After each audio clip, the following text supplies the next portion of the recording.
Today we bring you the Professor Noam Chomsky, longtime professor at MIT and now in Arizona. We'll ask him what he thinks a post-coronavirus world might look like for neoliberalism. We can begin by asking why we have the pandemic altogether.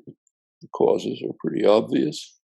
It begins with a colossal market failure. It was well known, certainly after the SARS epidemic in 2002-3, it was well known to scientists that pandemics are very likely to recur. Two problems arose. One, the corporate sector is the drug companies are simply not interested. They react to market signals. Market signals tell you there's no profit in trying to prepare for a major catastrophe down the road. There are other short-term ways of making profit that are much better. So that they simply weren't interested.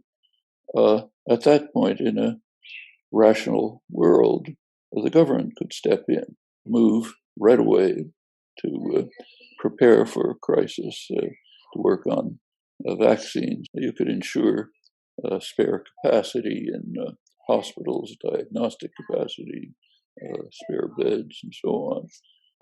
But the government is not allowed to step in because of a dogma that was instituted in the early 80s.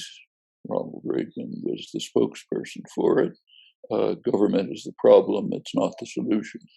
Now, of course, that means government is the solution when the corporate sector and the wealthy are in trouble.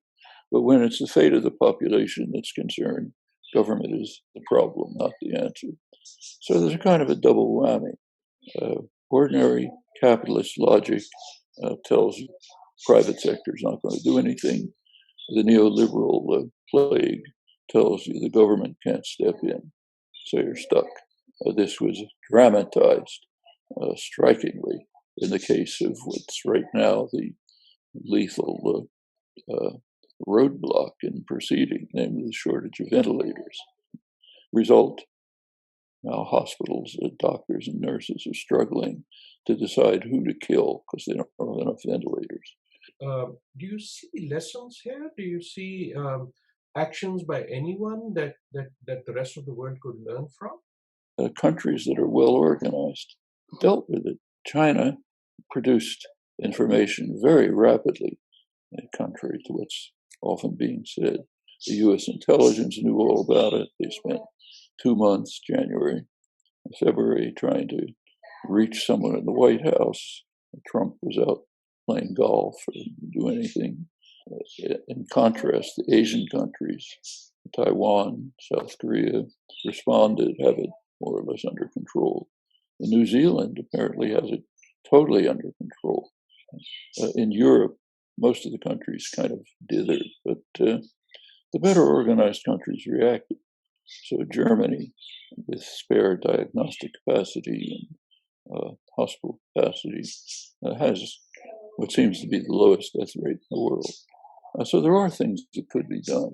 There's no reason why we can't rise to the level of other developed countries, and indeed many underdeveloped ones, and introduce a humane system of universal health care.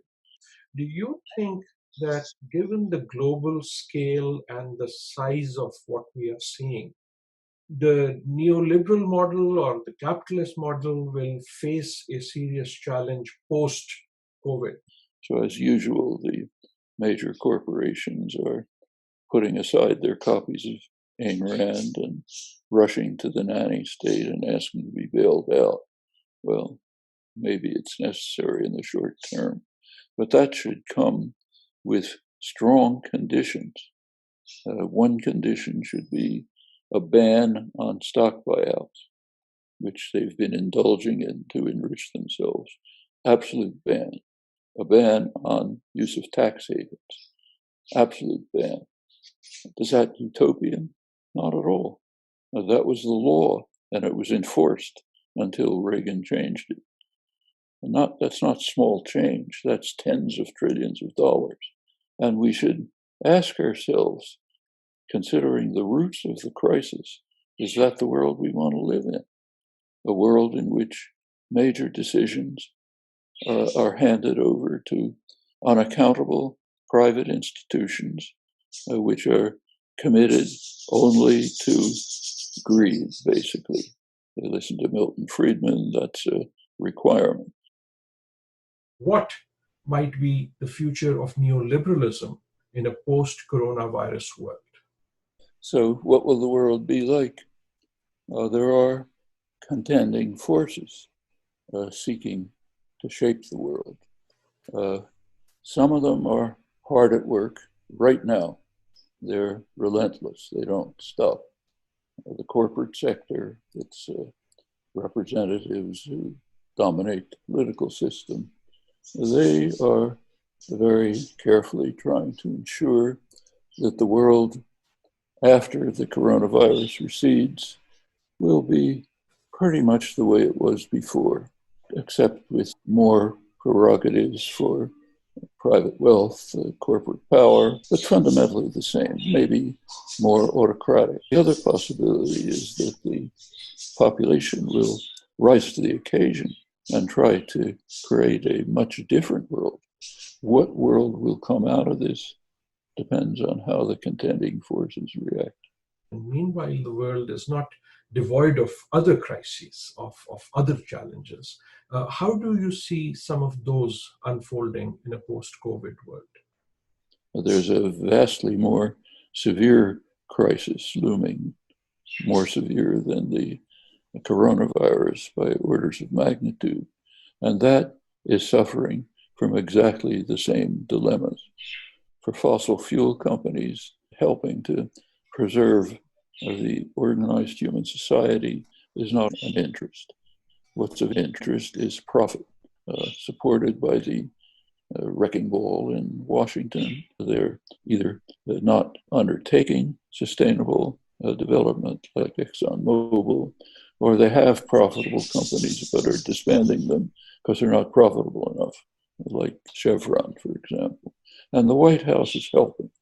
I mean, it's almost manic when you look at it. That's the world we live in. And if we allow this world to continue, we can kiss goodbye to each other. One surprise seems to be that while the crisis is clearly global, and while one sees action being taken all over the globe, one doesn't really see any global action, any united action across countries. What we're seeing in that respect is quite dramatic. So the countries are competing with one another to try to do better than the next one, steal equipment that's around.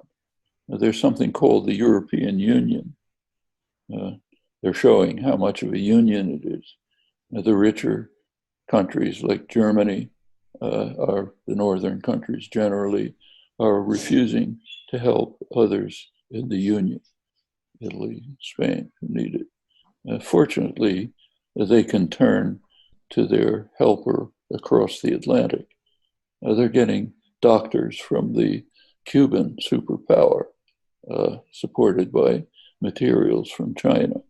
They're the ones who are pursuing internationalism. There are some lessons there. If we're hoping to avoid what amounts to virtual extinction, we'll have to move towards an international system of mutual aid and cooperation. Terrible as it is, do you see any silver linings in the world after coronavirus? Do you see the world learning the lessons that it should? Globalization doesn't have to be designed for the benefits of investors and corporate power. It can be designed for the interests of the general population. It's worth remembering that labor unions, which until they were crushed since Reagan, used to be in the forefront of the struggle for rights and justice. And unions are called internationals. It's not obligatory that human associations be determined by colors on maps. There are many forms of association, integration, common interests that have nothing to do with colors on maps. We see that right now in the refugee crisis, which, as the Pope pointed out, is not a refugee crisis, it's a moral crisis in the West that can be overcome.